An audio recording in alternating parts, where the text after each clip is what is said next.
Alright, we're rolling. Hi there. I'll do the intros. Hey everyone, welcome to the new formatted podcast, the Hangin with CORDZ podcast. As promised in my Color Out of Space review, we'll be following up that movie with a discussion on the actual film. Joining me for this is Brendan from the commentary track. That's me. It's Brendan. I'm not drinking this time. It's rarity.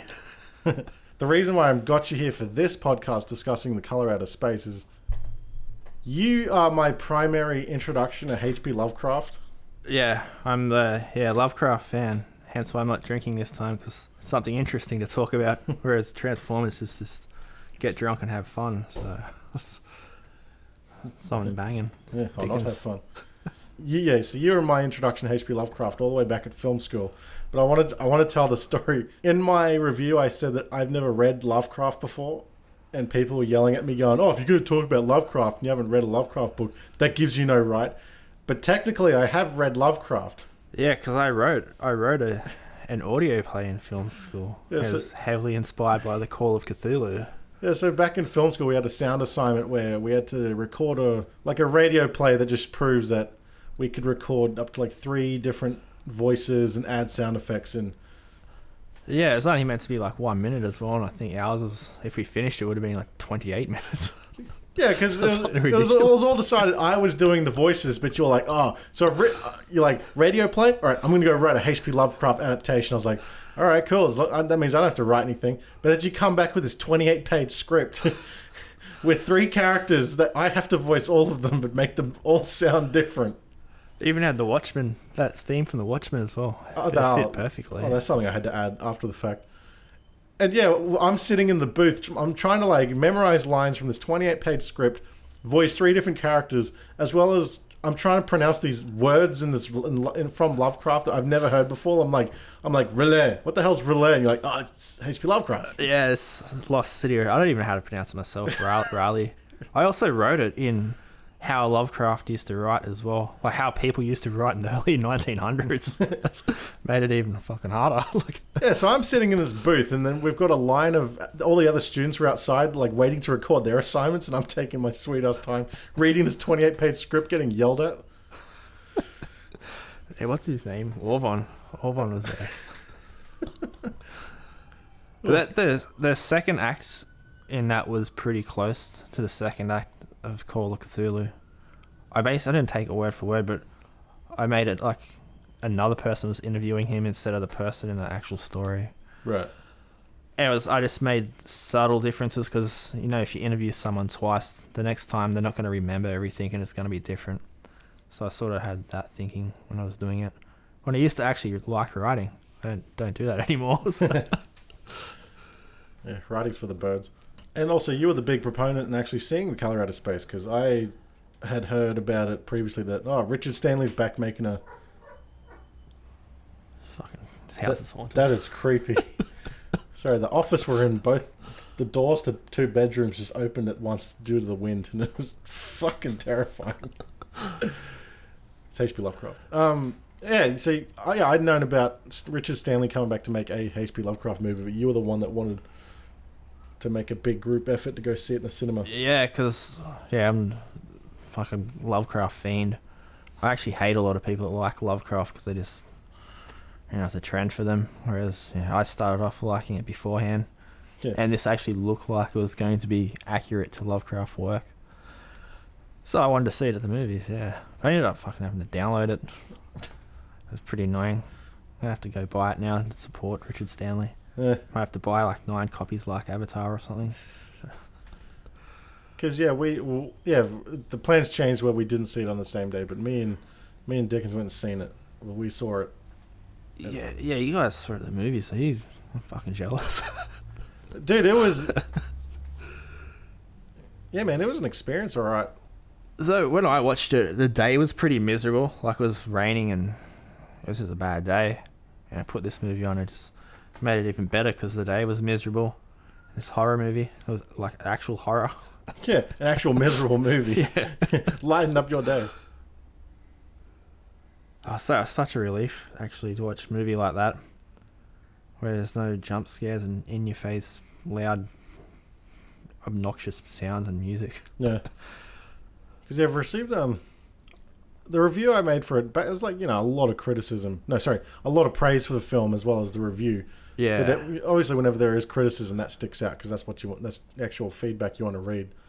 And like, this movie's got such a weird stigma about it, where some people are, for the most part, a lot of people have loved this movie because it's like actual throwback to old school slow burn build-ups.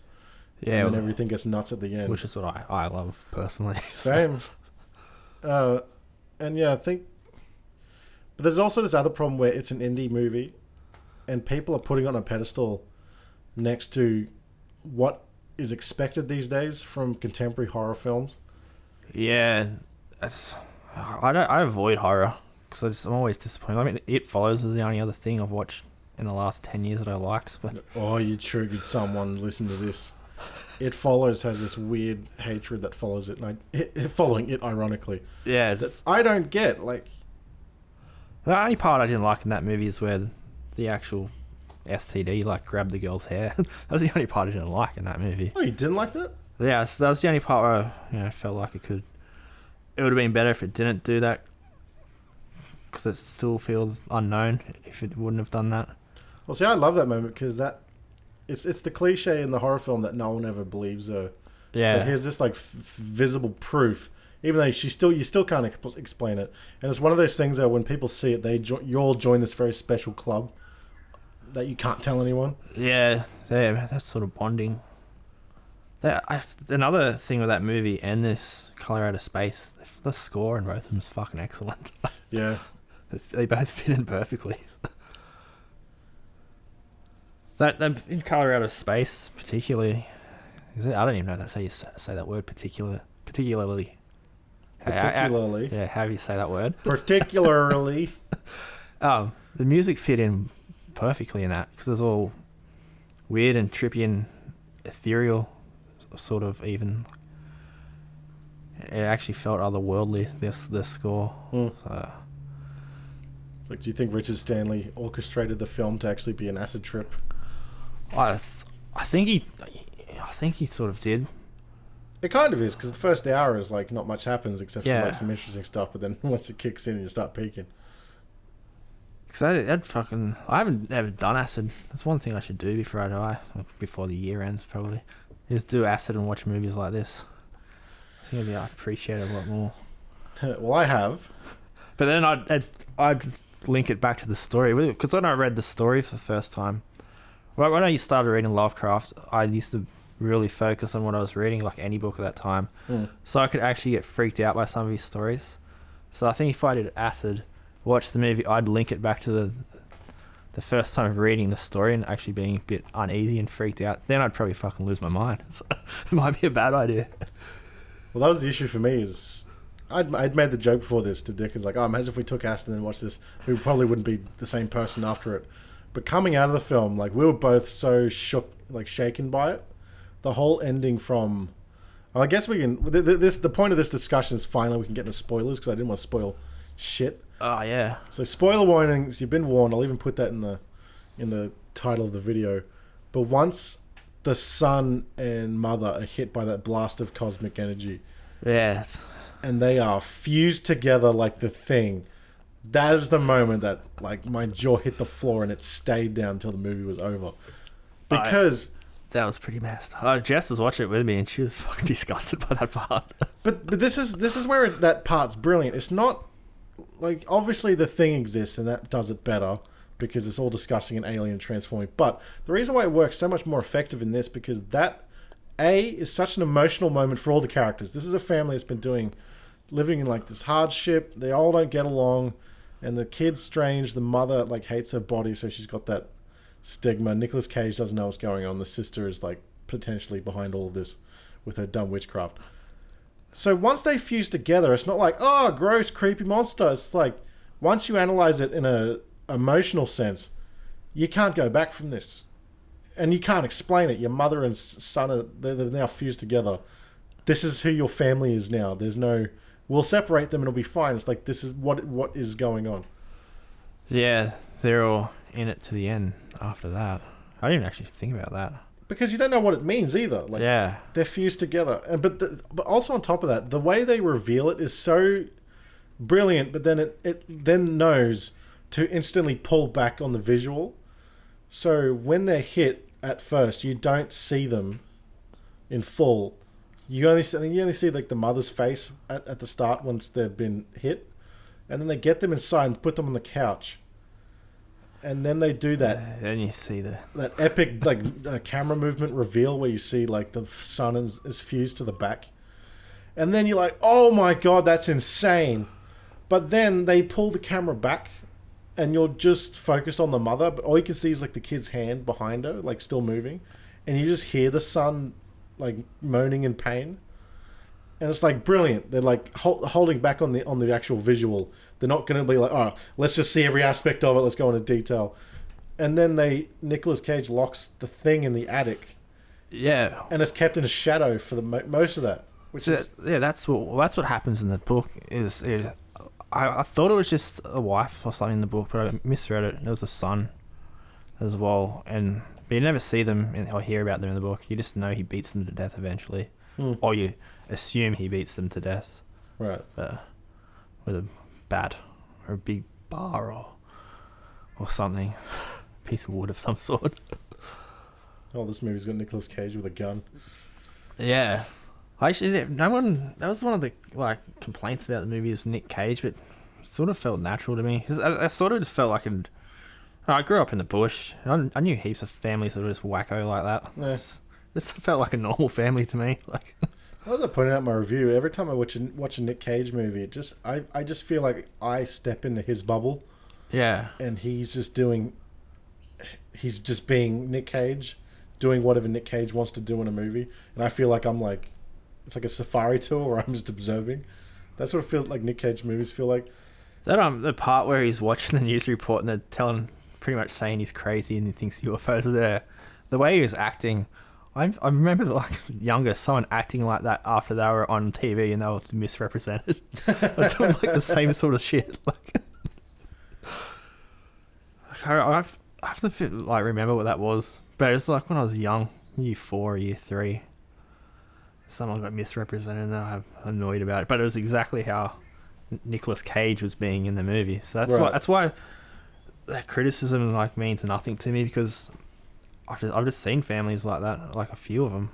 So it just felt like a natural family to me. They're just living in the bush, basically, and they're just away from people, so they just go a bit nutty and do their own thing.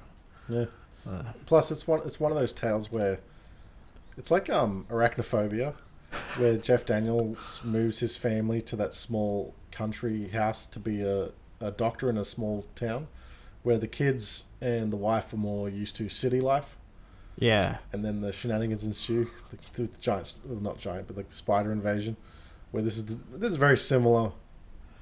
The kids are going insane because they don't want to live in the middle of nowhere. Yeah, like stir crazy sort of thing. And he's like so stoked to have an alpaca farm and milk alpacas and grow tomatoes. Well, I think at least the son had Tommy Chong to go hang out with. There you go, little man. At the recording of Tommy Chong, they find when he's all fucking hearted, and that's actually the last thing Nicolas Cage's character says in the book before he falls apart into like dust.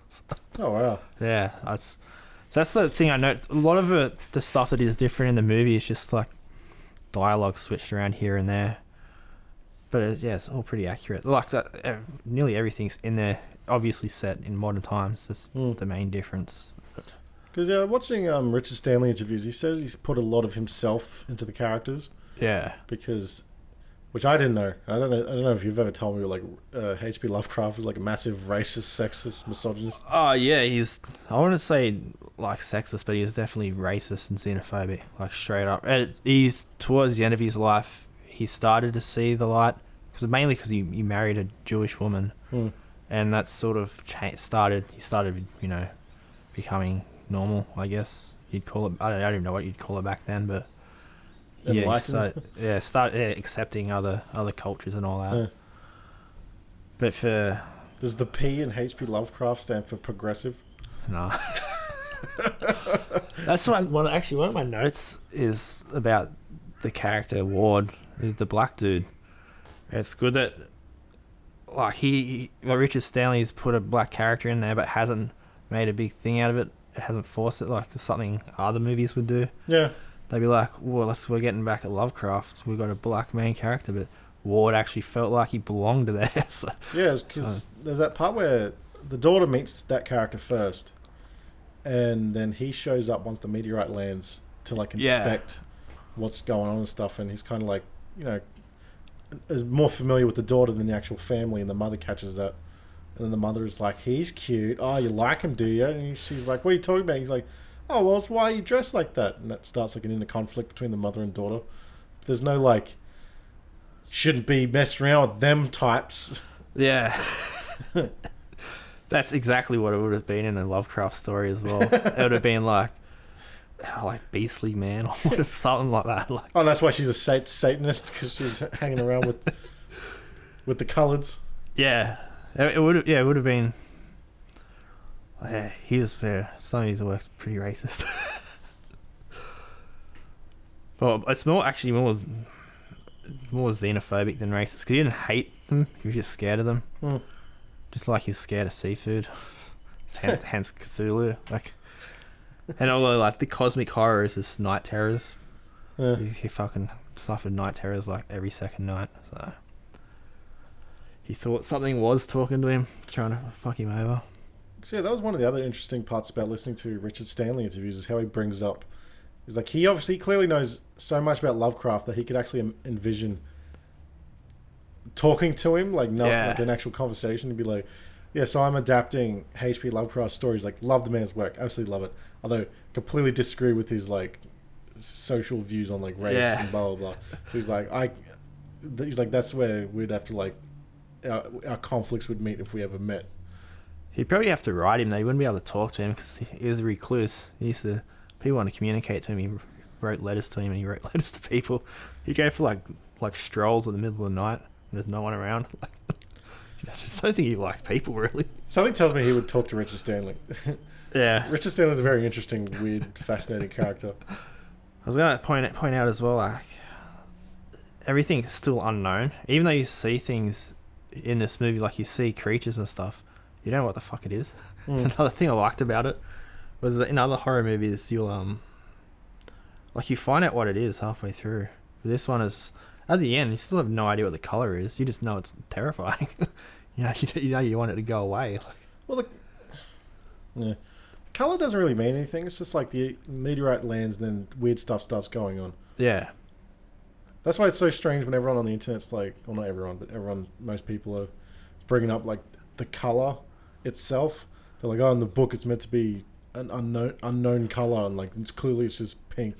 Yeah, that's I brought up before we started recording. Richard Stanley wanted to be magenta, and I read the reason yesterday in an interview, and I can't remember it. He said he saw it in a dream. Like he kept having dreams before the production, and he kept like dreaming about that color, and he's like, well, I guess that's going to be the color. He's South African. I think you don't really see, like, in a city with neon lights, maybe you'd see magenta, or strip clubs, but in everyday life you don't see it too often. Yeah, so it makes sense. In the countryside. There's a shot where Ward, you said that was the character's name. Yeah. When he's like in his tent checking water samples or something, and he hears like a noise. There's parts where he goes outside and he turns the flashlight on, and there's like the weird. There's weird shapes in the actual light, but you can't. Yeah. You don't know if it's deliberate or. It's when he's shining the torchlight onto like the trees and stuff. There's this weird pink edge that's sort of around the borders of the light. Yeah. But they're like. It's like they vanish as he points the lights towards it, like it's moving on its own. But it's so subtle, and I remember that was one of the first effective actual horror aspects of this movie. It's like, oh, so. You know, you're expecting like a pink mist to come in, and then his flesh dissolves or something. Where you don't really know if he's being stalked by something or what is actually going on. Yeah, he nailed like the feeling of uneasiness, like pretty well there. Because obviously at the end the well like explodes and all the energy tentacles come out of it with the pink. Yeah, that's That's where it's so batshit crazy. Where this is early in the film, where it's just so subtle what you're seeing. And as I pointed out in my review, all the characters like are just ignoring it. They're trying to like not really think about it because it's so irrational they don't even want to discuss it. Yeah, like the plants, the grass has gone red. There's crazy exotic flowers growing. There's like all the fruits off. Pink lizards. Well, is it off to everyone? Or is it only off to Nicolas Cage? It's not said in the actual movie, but in the book, it's definitely off to everyone. Okay, because he's the only one. He's the only one smelling that rotten smell. Yeah, I think. That was in the same interview I read yesterday. He was linking that to the cancer smell people get when they're like dying of cancer. That's what that was meant to be. Because his mum passed away of cancer. Oh, Richard Stanley? Yeah, Richard Stanley. And that was... Well, how you said before, he was putting himself in the characters. That might have been one of the things, because he mentioned that in the interview. He could smell a smell about his mother as she was dying. So maybe that's why he could smell everything. Because the mother and son fusing together was his... That was his addition to this. Yeah. Where he reckons that something similar to that happens in another book, Lovecraft book, that he put into this. Yeah, that's the one I was trying to find it. I'm trying to remember what it is. I don't know if I've read it. Like I know I've read something like that, but I don't know. Maybe I just don't remember the title. I'd have to go through it all, but I'm lazy. Yeah. Well, he said that was like a metaphor, not really a metaphor, but I could say a metaphor of him with his mother. Like he said, when he was a kid, she would read him H.P Lovecraft, and that like opened his eyes to the world of that. Yeah. But then his mother got cancer. I can't remember what type of cancer, but it lasted for like 10 years. And he's like, within that time, like her voice changed, her attitude changed. She was like transforming into like a different person. Yeah. And he said that he would like, as the big come around, he would read H.P Lovecraft to her while he had to like look after her in that time. And he kind of felt like he was morphing back into the womb. It's like he was the son that like left the womb, had a life, but now he's had to return and kind of like become part of his mother again just while she's dying. And so that was like the mother and son fusion in the movie. Is kind of like, it's disgusting, it's a monstrous creature, but it's also a metaphor of that. Yeah, that makes sense. It is disgusting though. Yeah. It's one of the more disgusting things I've seen in a movie lately. But it's just so like that haunted me for days. But not for the visual gross out, just the actual emotional metaphor. Because that could have happened to the cop and ward, and you wouldn't give a fuck. Like when they're trying to kill Nicolas Cage and like something hits them and they fuse together, you could be like, oh, okay, that's an interesting looking creature. But when you've been invested in this family this whole time, and two of them fuse together, two of the most vulnerable characters as well, where the mother was so self-conscious after her operation that she doesn't feel like she's attractive anymore, while Nicolas Cage has to like reinforce that she is. And then the son is like a distant, creepy weirdo who kind of sticks to himself. And by them fusing together, it's like she's officially disgusting, and she's got like a tumor in her, you could say. Like that's sort of a metaphor. But like since it's also the son who was kind of a weirdo that now we can't fix because he's too far gone. Yeah. Morphed into like it's this big actual emotional thing which I really responded to, where, as I said before, it could have been Chong and the cat fused together, and you'd be like, oh, okay, that's a gross monster, but you wouldn't care. No, you wouldn't dispute. That'd be just more like an early 90s, late 80s gross out horror movie thing they'd do. Even like in The Thing, all the characters turn into the alien at some point, and you're kind of like, oh, that's disgusting, but you're not really emotionally invested in those characters because they're all so on edge the whole film. They kind of just, you can't relate to them anyway. Well, you can relate, but you can't emotionally invest. Yeah. But if at the end of that movie, when it's just Windows and not Windows, Keith David and Kurt Russell. I keep forgetting Childs. Is that his character's name? Yeah, Charles sounds familiar. Yeah, Childs and Kurt Russell's character, McCready, are just the ones left. Imagine if McCready then transformed into the thing and ate Childs. You'd be like, whoa! Yeah. Because I've been following him the whole film, and then suddenly he's the thing. Like, imagine that. That's what it was like in this movie. And then it becomes a spider creature in the attic. There was a shot where after it's all fucked and they've locked the mother in the attic, the mother's son, and they're outside. Nicolas Cage is like acting strange, and Lavinia's trying to like get her montage witch cutting herself thing on. They go back. The moment where Nick Cage grabs her and then locks her in the attic, there was this haunting shot where the mattress that the mother was on is like a lot in shadows, and now the thing has shifted itself, and her head is like on the mattress, like a cat ready to pounce kind of stance. Yeah. But it is so backlit, and you can just see a bit of the mother's face sticking into the light, and it was so fucking haunting. And then it just, cuts back to the daughter, and she's like, I don't want to be locked in here with... Love my mother and brother, but this isn't them anymore. And he's just like, you're going to go in the room, you're going to stand there with your mother, pay respect to your mother, whatever. He's like, Dad's lost his mind. Actually, that other Lovecraft story, someone else gets locked in, where, I don't know if it's an addict or whatever, another one, but someone gets locked in and they get killed, and the person that locked him in is heaps sad. Maybe it is Dunwich horror. I can't remember. If you have any Lovecraft fans listening, let me know, because I can't remember. I'm pretty sure I got a lot of Lovecraft fans as subscribers now after that review. Yeah.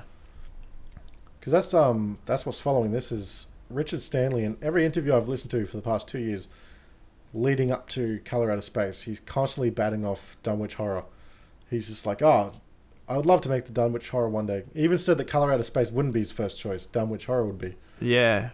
And so he's made this film, paid as much as his respects as he possibly humanly can for Lovecraft in this one. But he's just like, yep, Dunwich horror is officially the next one. I think he said they're casting for it now. So they might have a script ready to go or something. I'm not sure. Might become an actor. You want to be in it? Yeah. Go be in a Lovecraft movie. That'd be sick. If I was Richard Stanley, can we be actors in your next film? Yeah, let us thing please. On? Can we be in the next movie? I'd like to be in one of these movies. Sad old depressed man in some rainy town somewhere. Yeah, man, I wouldn't mind. If I had a choice, if I was still motivated to do film and stuff, I'd choose either Shadow over Innsmouth or Call of Cthulhu. Mainly because both those stories are already written in 3-act structures, and they translate to film pretty easily. It wouldn't be hard to make them. Especially the Call of Cthulhu. I don't know why that isn't a movie yet. Well, that's actually an interesting point, because I think I touched on that in my review, but you can confirm it more than anyone, or any research I could do on the spot. Cthulhu's not a movie kaiju. No, he's a straight up god. That's a lot of people think he's something Godzilla could fight or whatever, but you could kind of Dr. Manhattan's probably the only other fictional character I could think of that could fight him. That's probably it. Maybe Goku. But he's an actual, all of them, they're all gods. They're all the old ones. They're all been here since before the Big Bang, I guess. Because Cthulhu's become a pop cultural icon now. Yeah, that's one of my points here, is how much I fucking hate that. And that's one thing Richard Stanley pointed out in the interview I read yesterday, is he said he has a plush doll of Cthulhu, but he also hates, he doesn't like that these stories aren't terrifying anymore, that they've become things like plush dolls. Yeah. Well, he probably enjoys having a plush doll of Cthulhu because he's such a fan. But he also knows that other people would buy that toy going, oh, it's Cthulhu, it's cutesy. Yeah. But they've probably never read a book before. Yeah, if they knew anything about him, they'd be like, fuck, I don't want to be anywhere near this fucking deity. I don't even want to be in the same galaxy as this deity. Because he's discussed how he's enjoying how H.P. Lovecraft is sort of milking its way into this subconscious modern-day horror filmmaker. Probably not as much as he would actually like, but he says... Yeah, I think so as well, but I don't think as properly. I don't think he'll ever... Or not in our climate at the moment with social justice worries and all that bullshit. Because he's just way, like I said before, too racist and xenophobic. But a lot of stuff, like your common tropes of horror, are definitely straight from Lovecraft, like Victorian haunted mansions. It's Lovecraft. They get it wrong. People that do this as well, they're like, oh, Lovecraft hated these and he thought they were haunted. But the truth is, he just loved architecture, so he used to go into detail about architecture in his stories. And now those architecture ideas and what he loved are now the tropes in horror movies, like the old Victorian haunted mansion. And there's heaps in Lovecraft that has crept into a lot of horror movies, but just things like that. And it's things that people just didn't even understand to begin with, like they didn't realize there's a love of architecture, for instance, or Cthulhu, and that's his hate for seafood, like just random stuff like that. Because going back to the point why there hasn't been a Call of Cthulhu movie so far, is I just think up until now Hollywood just doesn't know how to adapt it. But it's one of those things, because Richard Stanley keeps saying how H.P. Lovecraft is now public domain. Yeah, that's something I should point out as well. It's been public domain for God knows how long now. Yeah. But and he's like, anyone can go out and make a H.P. Lovecraft. Anyone can make Call of Cthulhu tomorrow. And he's like, I want to make my little trilogy, but I welcome anyone to make anything, feature film, short film, music video, whatever. It can all be a part of the same universe if everyone joins forces in H.P. Lovecraft. Maybe we should just move to somewhere to a haunted little ancient fucking beach town and make Shadow over Innsmouth. That'd be fun. That'd be sick. But there's a movie called Dagon, which is that. It's just they've just changed locations and added. They've just done the same thing, added some other stories into it, but it's basically word for word Shadow over Innsmouth. That's my favorite Lovecraft story. So. Well, the Rats on the Walls, that'd be cool if someone made that too. The Color Out of Space is there was one of my favorites. The Call of Cthulhu is not actually my favorite. It's probably my 5th favorite. Yeah. But I had heard that James Wan is gonna do the Call of Cthulhu as well. When I heard that, I was like, fuck, that guy, story on that might be good, but he can't make a movie like that. It's just, he's too Hollywood now. Well. Did you see Aquaman? Oh, I started watching it and I was just like, what the fuck is this shit? And turned it off. well, Aquaman's not a movie I'd recommend everyone. But there's a sequence at the in the 3rd act, probably the end of the 2nd act, where Aquaman and the Little Mermaid they have to go to this sinister looking trench section for him to get his trident. And James Wan really pumps up the horror, because they're on this boat, but then these it's piranha humanoid looking creatures start attacking them. Oh yeah, they're deep ones. They're from Shadow of Innsmouth as well, actually. Well, there you go. Well, that section was genuinely not terrifying, but he understands how to do horror, and that even sparked enough that they're going to try to produce that into its own movie, the Trench it's called. But that being said, I'd like to see stuff like that, but I'd like it. I reckon James Wan could. It just depends on who writes it, because that's the other problem. Yeah, and as long as it's not fucking overused, CG and Color Out of Space, all the VFX and that is on point with the actual story, the themes and everything. But if you just added, if you're gonna have fish people, Shadow over Innsmouth, say if you made that and you got fish people and they were CG, that'd just fucking ruin it. Yeah. You'd want, which is Richard Stanley's other movie, Island Dr. Moreau. You'd want that sort of makeup and stuff for that. How long till that remake comes out? I thought someone was trying to push for it at the moment. Because I think there was a Sci-Fi Channel Dr. Moreau movie. I think. I remember hearing about something back probably when we first met, actually, in film school. There's a good Simpsons episode about it. Oh, I haven't watched Simpsons since fucking Vietnam, really.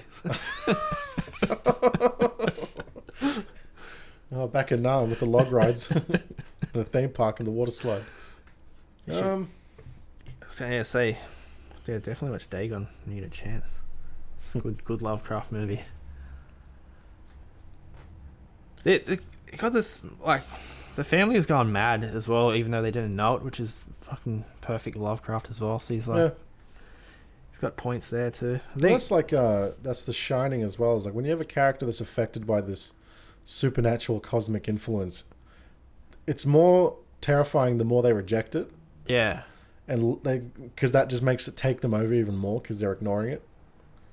Where the other characters are more open to actually analysing what's going on. Where there's like, nah, everyone's bloody saying things. Everyone shut up. Stop being weird.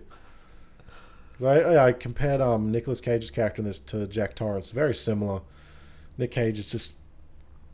It's like he's just getting frustrated about everything that's going on, but he's still trying to ignore it. He's like, no, there's a rational explanation for everything. But then it turns out he's the one that goes the most crazy by the end. Yeah, he's losing his shit completely. But he, like you said, doesn't realise he's losing his shit at the same time.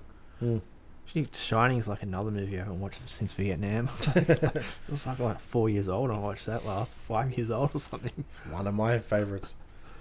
The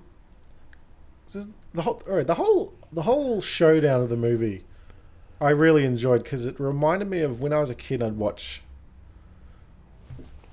I don't know if you got this, but when you're a kid and you watch a movie, sci-fi or horror, it always felt like the third act just felt so batshit crazy and off the rails, and like it doesn't resemble the rest of the movie at all. Yeah, it does. Like that movie, the one with the TV, people coming out of TV.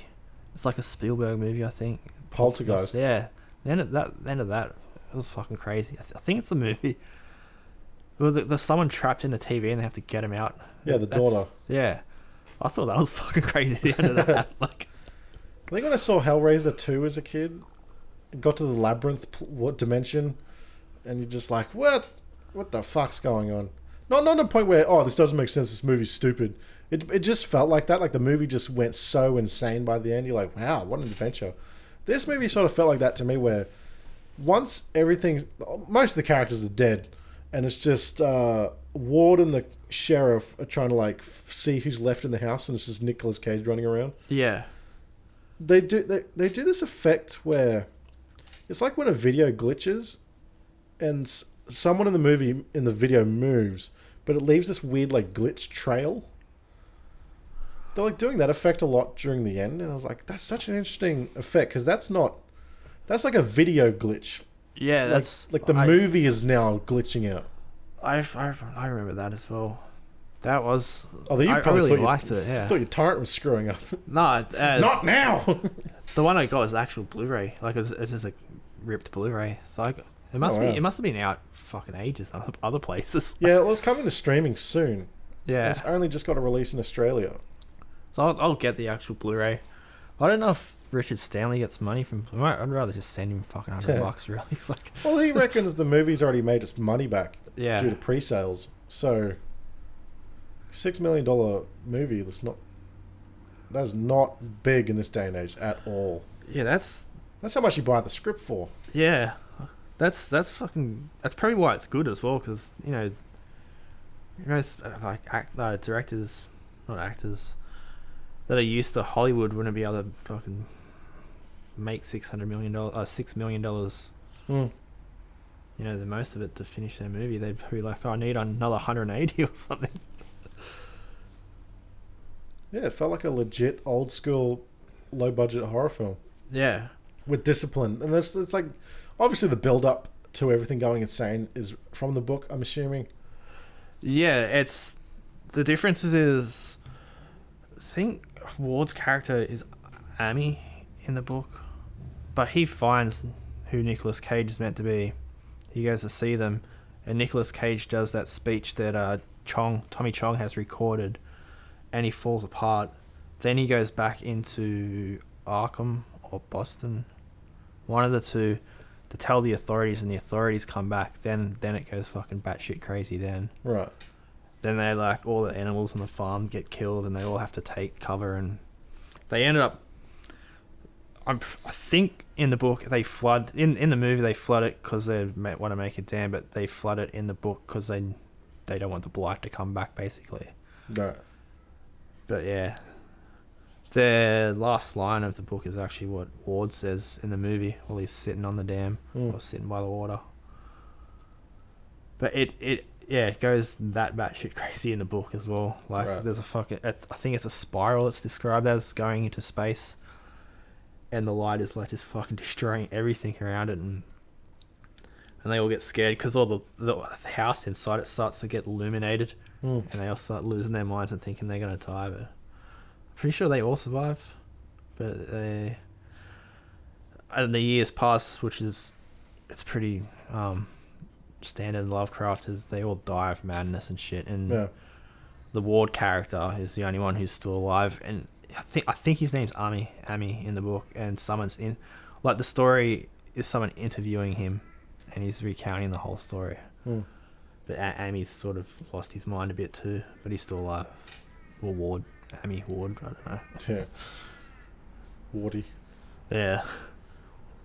Because the movie low budget aids to such a slow build up because they have to use characterization and Yeah, that's out of the box thinking to like make up for batshit crazy, which you're building up to. there's like older horror movies. When you're talking about thinking of movies that go out of control at the end, there's a movie called House that it's like Lovecraft inspired as well. And it's just heaps of fucking crazy haunted shit going on in this house. Then it goes batshit crazy in the end, where the character has to go back in time through his mirror into actual the Vietnam War. Which is ironic because I've said it twice. And fight his commander, who's a demon, to save his son from this other realm. And there's fucking Lovecraftian beasts and shit and that everywhere as well. But yeah, at the end of that movie goes absolutely fucking insane. The house explodes. Like, it's the same sort of style. Right. I miss that sort of stuff. Wish there was more of it, really. Well, Dunwich is the next one, so how does that... So I can't remember. That's why I'm confused about the attic part, whether it's Dunwich horror or not, because I can't remember. That's one of the ones... Like, I've read most of Lovecraft's work at least once, but there's ones I read over and over again. Like Color Out of Space is one. And Shadow of Innsmouth and Dagon, Rats in the Wall, but Dunwich Horror is one of the ones I only read once, so I can't really remember much of it. Well, it's seeming to be Richard Stanley's favourite. Because the amount of times he's dropped it in interviews of how much he wants to make that film and how like he's excited for it to be his next film. Whatever he sees in it's going to be the next one. So hopefully his next film in this universe is so much better than Color Out of Space.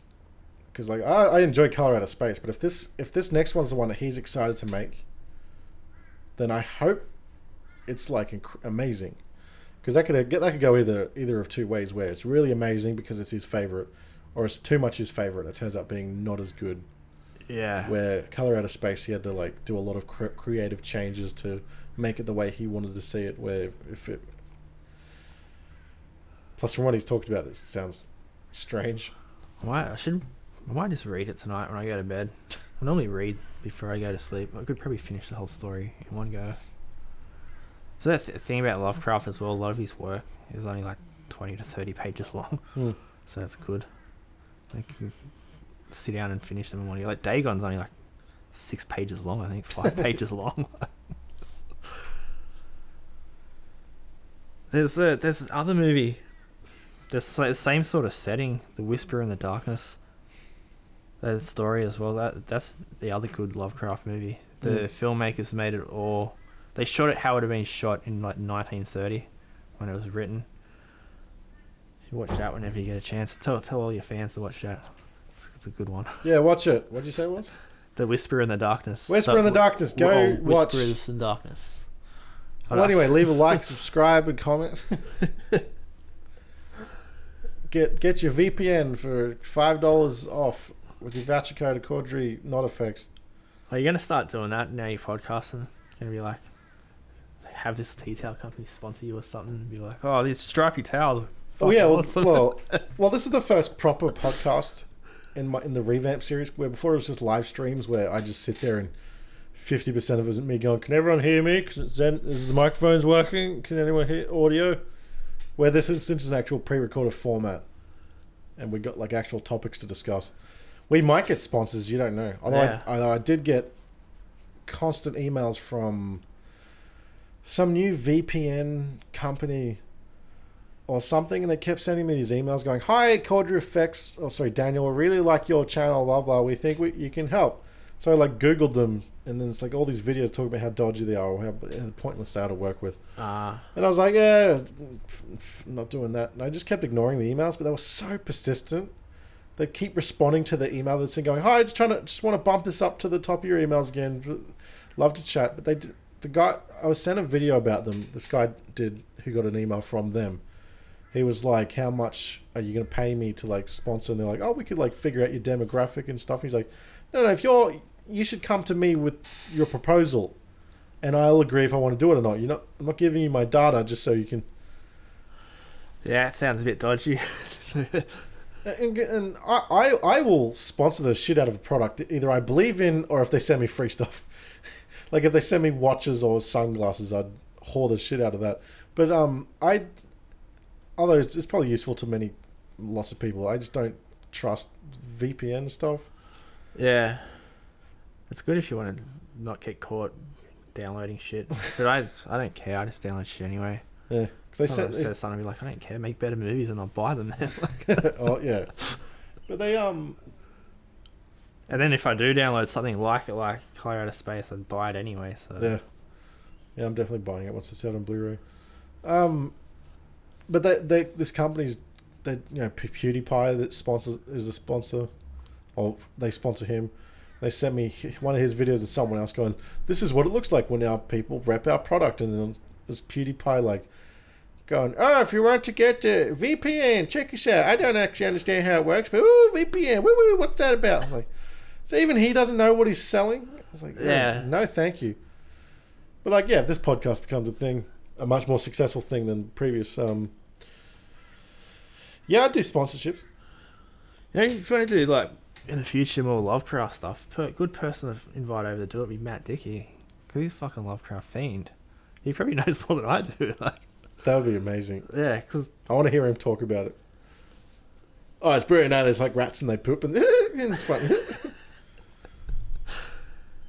Because yeah, my plan is to like delve into the actual H.P Lovecraft book world. I just need to find the time. Because like, yeah, you've been telling me non-stop for 10 years about H.P Lovecraft. Yeah. And I've always never had to like research myself because you're the human Wikipedia I'd turn to. Yeah, it's probably better to ask someone like me or Matt, who's like liked it before it was all famous and like a pop culture thing. So it was strange when I reviewed Underwater that came out earlier this year. Oh, yeah, it's mentioned that the director said it's Cthulhu or something. Yeah, so there's a whole weird thing around that where it looked like Cthulhu, a big underwater sea monster with tentacle mouth. And I was like, from what you've told me, I'm like, watching the film, nothing about it screamed Cthulhu outside of the design. Yeah, it's too small, one. It's like the size of Mount Everest. Yeah. And so I got home and while I was writing my review, I was like, I probably might just check this just to see if that's meant to be Cthulhu or something like. I've seen Hellboy and that has Cthulhu in it, but not really. Yeah, because Del Toro just wanted to put a Cthulhu-esque monster in it. It's more Azazoth than Cthulhu in Hellboy, which is like another monster. Well, anyway, what I read from the interview on Wikipedia at the time, the director said, he's like, yeah, the monster was inspired by Cthulhu. And so in my review, I said, the director said this, but it's not Cthulhu. It looks like it, but it's technically not. Yeah. And then I've gotten all the non-stop comments going, oh, fucking director confirmed there was Cthulhu. Hey, bro, that is Cthulhu. That is Cthulhu. And I'm like, I went straight to you. I'm like, Brendan, can Cthulhu be killed by a nuke? No, definitely not. He's a god. So in this movie, Kristen Stewart blows up the drill facility, and we get to see this massive wide shot of Cthulhu scampering to get out of the zone as it's blowing up, and then it like gets sucked in and then like dies with like a scared face. I was like, man, if Brendan saw that, he'd be like, oh, fuck this movie. That's not fucking Cthulhu. Like, how it even works for him to wake in general to begin with, like the universe has to be a certain way. Like the entire universe the stars have to be a certain way for him to even wake up. Like, and then if it changes, then he goes back to slumber. Like, Yeah, but a drill to the bottom of the ocean, it woke him up. And he has an army of squid men people that harass Kristen Stewart the whole film. But then they like go back, they like sit on his body. All these little creatures are on his body, and he like flexes, and they all shoot out to go attack the humans. That sounds cringy as fuck. So that's the thing I hate about a lot of the people trying to do Lovecraft is they follow the mythos. Like I haven't read much of the mythos, however you say it. Mythology. Because it wasn't finished in Lovecraft's work. There's still heaps of mystery and unknown. I like it better that way. I don't want to know. I don't want to know the fucking family tree of some of these gods and shit. Like, I don't care. I like the mystery because it's fucking scary. It's a complete unknown. And movies and games try and fill in the blanks, and whoever's making them, whoever's in charge of them, they try and do it with their own ideas, and they normally just fuck it up royally. So don't do it, people. If you're famous and you want to make Lovecraftian stuff and you have money to do so, just don't. Yeah. Go make Bambi or something instead. Disney's remaking that soon. But that goes back to my point, or as we were discussing before, is how Hollywood just doesn't know how to actually adapt the H.P. Lovecraft stuff, because that's what they want. They want Cthulhu being woken up by a drill, and it like gets angry and punches the drill, and then they can like shoot it with human weapons. Then they want Captain America to be and then he'll throw a shield at the monster's face, and it'll be like, and then like go back to sleep.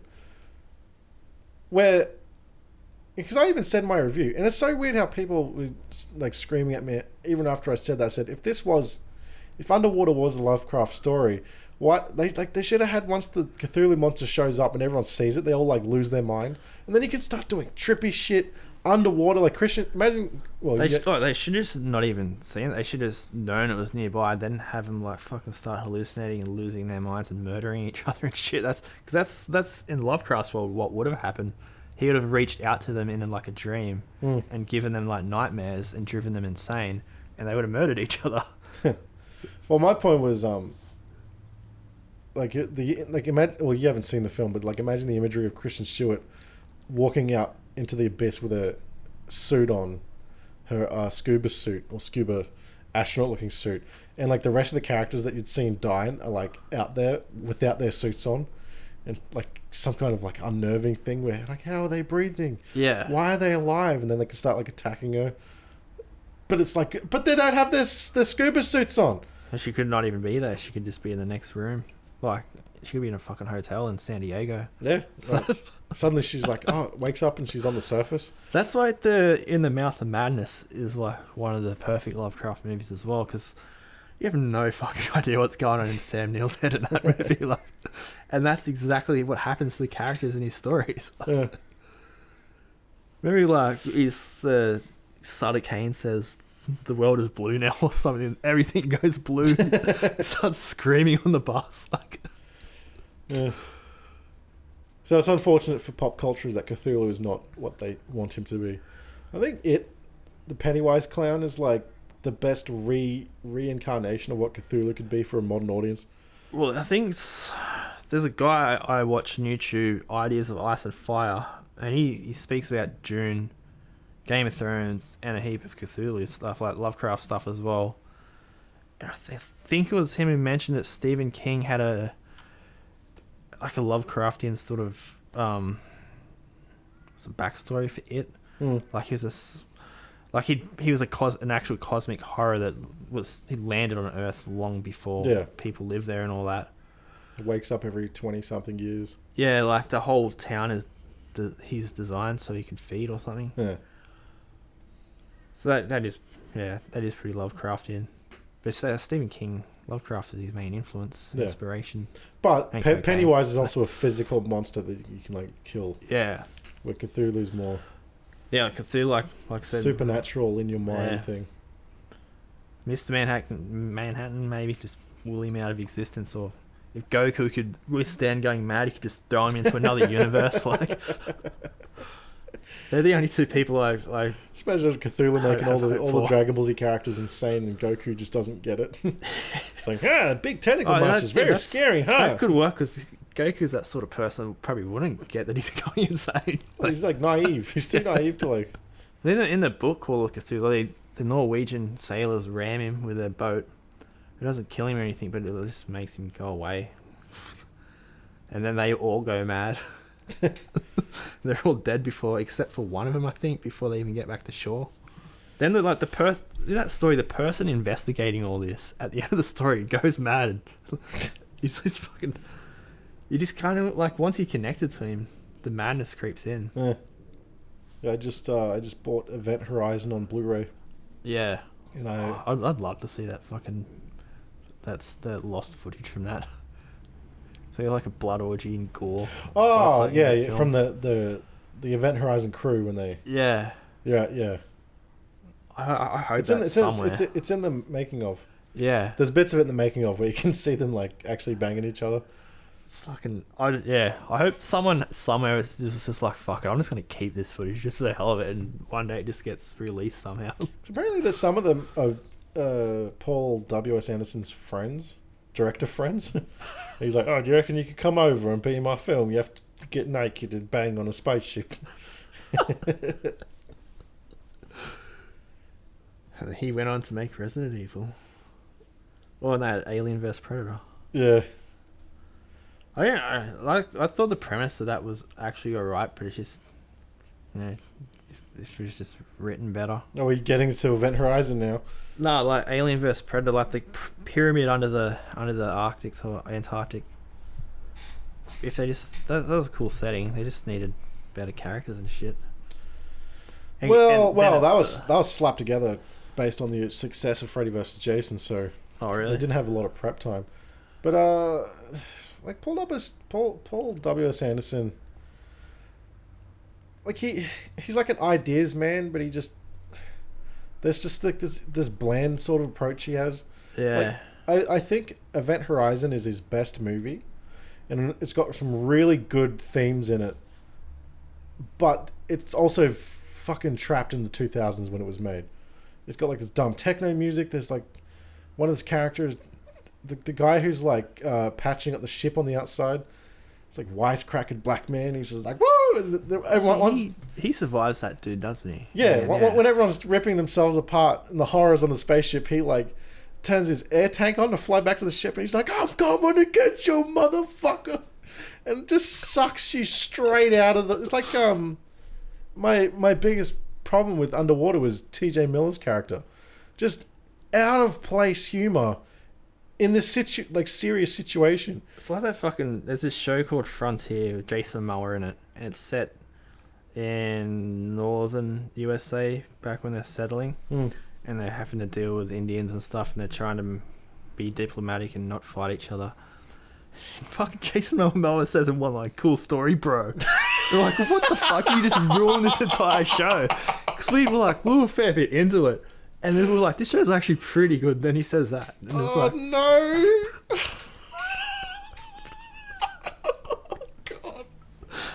We didn't watch it past that. We're like, fuck, he's ruined it. Yep, done. Oh my god. Oh, god damn it. God, stupid Americans. Why do they gotta... Because it was actually a really, really good show. Yeah. Fuck, he's going to be in June as well. I wonder if he says it in that. It's going to be an Aquaman too. Yeah, Event Horizon... Yeah, definitely Paul W.S. Anderson's most ambitious film. Probably his best serious. Although I haven't seen all the Resident Evils. The first Resident Evil is actually fun, but it's still not that great. Yeah, Mortal Kombat's fucking awesome. It's even how corny it looks now. It's still fucking entertaining as fuck. Mortal Kombat's a fun movie. Although. The whole Scorpion and Johnny Cage fight got refilmed later because the test screening went so well, so they added it all in, and that's why that fight stands out more than most of the other fights because they had all this money just for this one fight. That's why it just looks so much better. And the Liu Kang Sub-Zero fight just in this little room. Yeah. But Event Horizon. Remember, like that. I'm pretty sure they gave my mum nightmares as well. I don't think she'd ever seen gore before. Because I'd been on rotten.com by the age of fucking 9 or something. So I was used to it. I remember like we had an old friend named Wade. He's like 5 years older than us.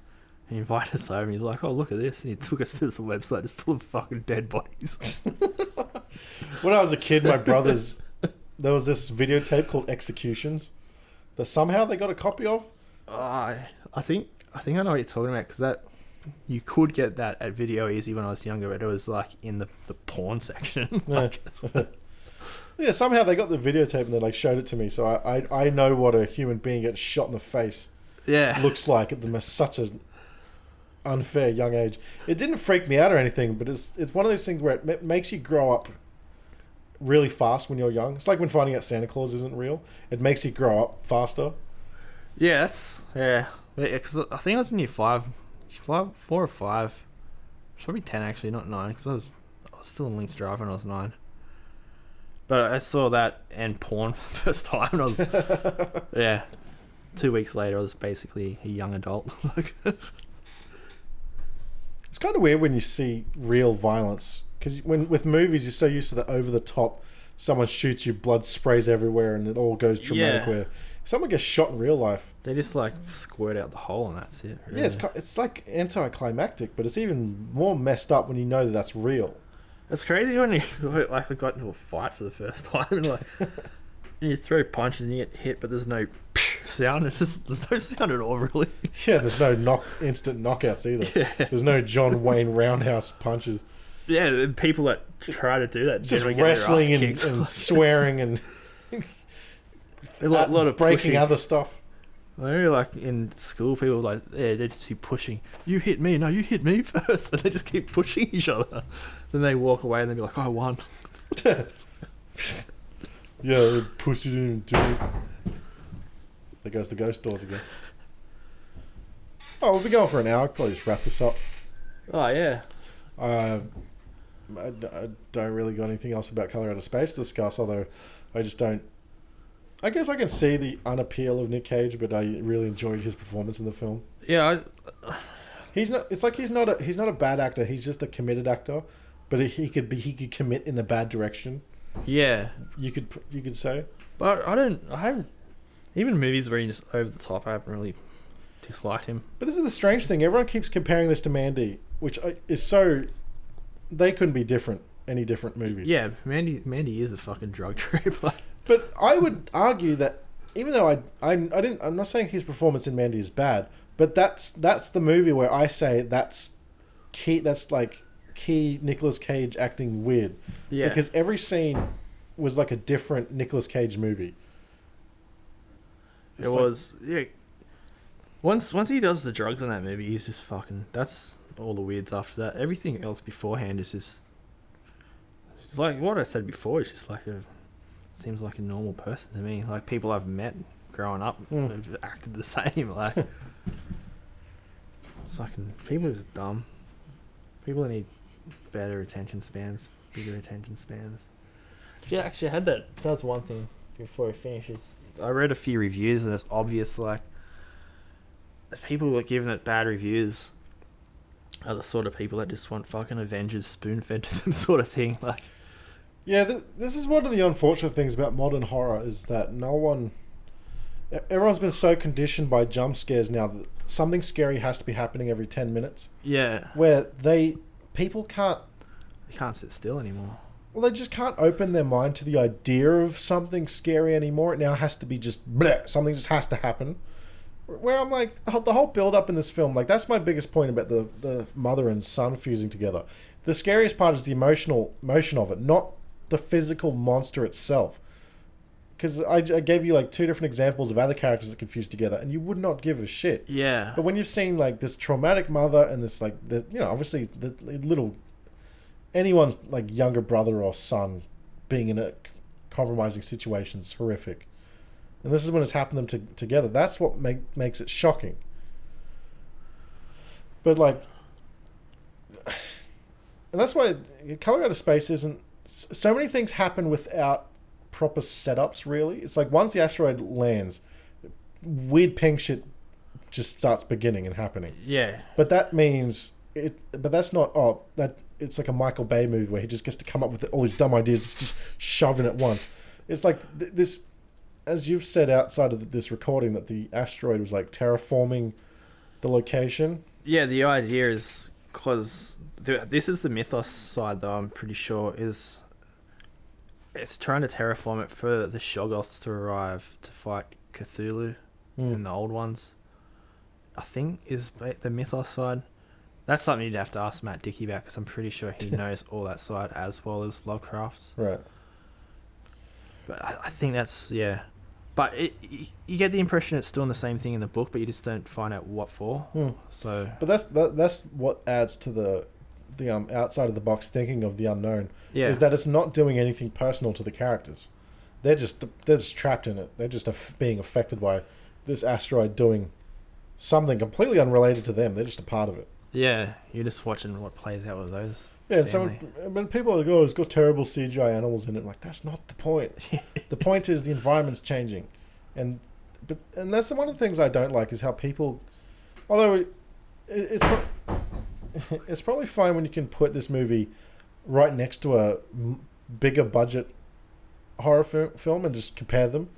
But I still see movies like this. I'm like, I know it's the $6 million low budget film that Richard Stanley's been trying to get made for 10 years. I know that because I've done my research, and that's how I see it. I don't put this on a pedestal next to The Shining. I'd be like, they're the same things. Why don't you enjoy them?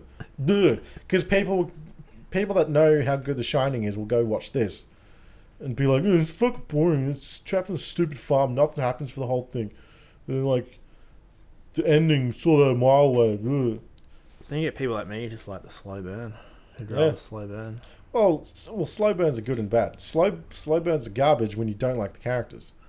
Yeah, that's one. You do have to have interesting people in it. Otherwise, the slow burn is just like watching grass grow, basically. Yeah. Or grass not grow because nothing's growing. That's slow burn life, slice of life movies are fucking like that. Something like this is a good slow burn movie. It's kind of like Jaws, like in my masterclass. Yeah, Jaws is like slow burn as fuck. Yeah, you do not see the shark in full until the 1 hour 20 minute mark. Yeah, but you are captivated so much because of all these interesting characters up until that point, to the point where it doesn't matter if you see the shark or not because you're so invested in this story. And the way these characters like have moved the story, because everyone is interesting. Yeah, if I'd hand us like hypothetically, you could by the end of it, you think you could see Quinn in a bar and be able to talk to him in real life. Like you know enough about him to be like able to strike up conversation and think he's real. But if Mark Wahlberg in Transformers, you just don't get that same feeling. Yeah, because it's Mark Wahlberg. Yeah, actually, a benefit to them. Quint is I haven't seen a single movie with Robert Shaw. I'm like, well, he didn't die like a year later. Yeah, all three actors in Jaws have R first names, so it's like I keep forgetting like Roy Scheider, Dreyfuss is the other Richard Dreyfuss, and Robert Shaw. Yeah, I haven't seen any other film with Robert Shaw in it, so I have no like mental vision of him doing anything other than Quint. So Quint is just a character to me, not an actor playing a part. Because I don't know what there's no visual in my mind of him doing anything else, and that's why I love the character of Quint so much because he's his own entity as far as I'm concerned. So I thought of another point of like why maybe you get people not liking this, especially younger. See, stuff like this reminds me of like when I said I grew up in the bush basically, and like stormy nights, you fucking no one around, it's pitch black, and you get creeped out. And the more you lay in bed by yourself with the rest of the family's asleep, and you can hear wind coming in through cracks and shit, you just get more and more creeped out, and that's maybe why I like stuff like that as well, because it's just I don't know, it brings me back to that feeling, and I like the feeling of being creeped out.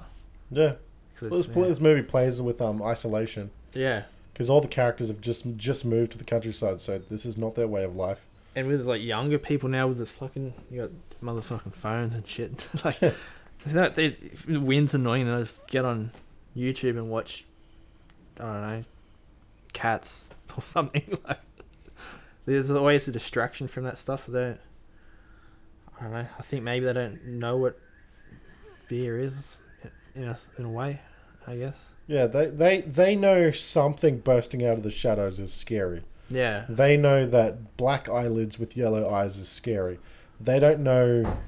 Like they don't know the fear of the unknown is scary. Yeah, that doesn't... Pitch black in that wind.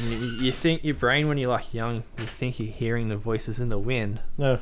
But they can just fucking hear that. They can just drown it out with some fucking electricity, some screen, and scary. It was scary when I was young, but I think people that don't like it, it's a word for it, embrace that, are missing out.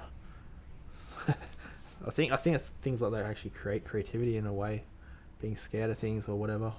Well, that's like making a film with low budget. Is when you don't have the financial backing to get all the toys you can possibly play with. Then your mind starts going, well, how can we get around this but still make it effective? Going back to Jaws, the animatronic puppet kept malfunctioning.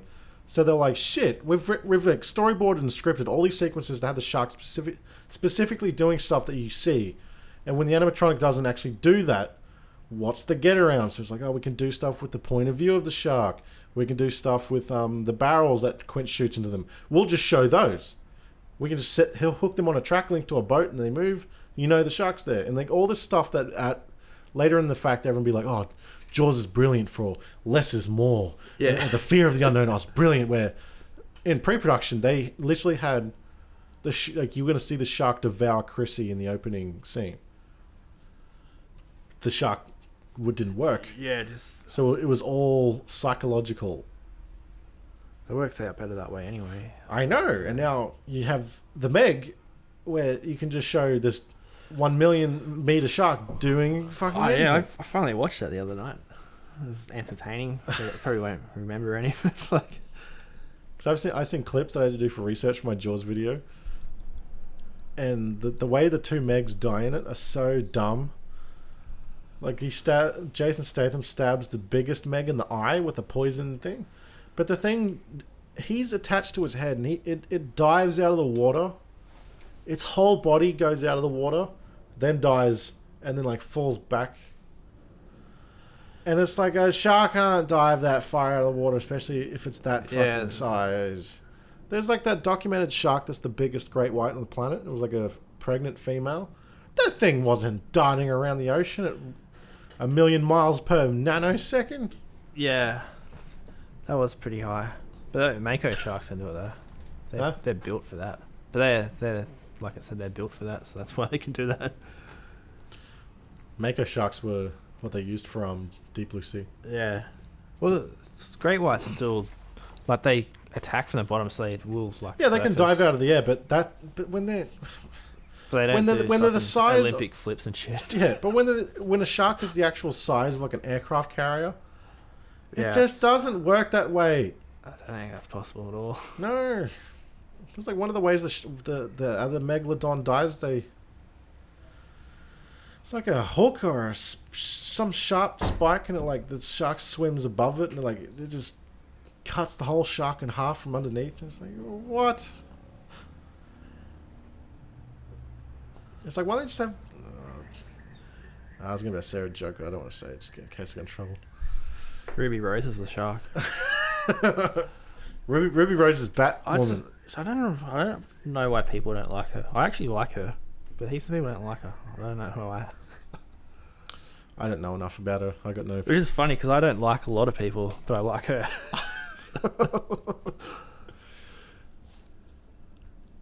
I think it's because she bought fish from where I used to work once. I think that's why I like her.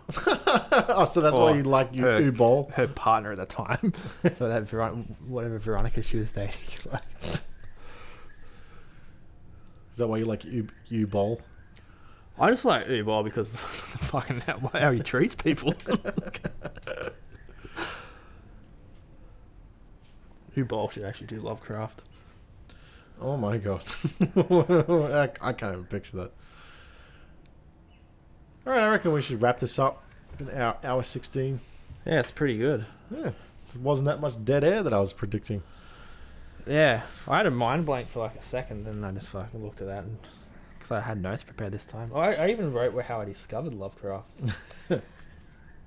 I was going to write notes, but I didn't. But it's turned out fine, I guess. If any of your fans want to know, it's from the video game Blood, and you can make custom maps on it. And this guy made a series of levels called The Legend of Ravenloft, and they were he wanted them to be Lovecraftian, more Lovecraftian. And I was like, I wonder what Lovecraft is. Then I went from there looking for movies and books. So. Yeah. Back when I was 14 or 15, so basically 20 years ago. Yeah, not for me. I think when I was 15, I think it was a year before, or 2 years before I decided to become a filmmaker. And look where we are now. Yeah. I wanted to be a filmmaker now. I just do 3D shit and complain. I wanted to be a filmmaker, and I've made a film that hasn't been released in 5 goddamn years. I'm still waiting for it to be released. So in the meantime, I complained about movies on the internet and got a following. Who would have thought? Well, anyways, thanks for listening to the new revamped podcast, episode 1 of 2020. Hope you've enjoyed it. Thanks for listening to me. I think you'll hear me again sooner or later drunk doing commentary. So. No, you've been fired from the commentaries. Oh, actual to podcast. You've been fired from the commentaries. We've got Liz in those now. Liz? Who's Liz? Liz, the makeup artist. I don't even know. Oh, I know who she is. Well, you probably won't hear me drunk then. Unless I just show up and just do it anyway. Maybe that's why there's been no dead air in this podcast. True. Maybe, yeah. You're not passing out. Well, anyway, thanks for listening, and goodbye, I guess. Bye, motherfuckers.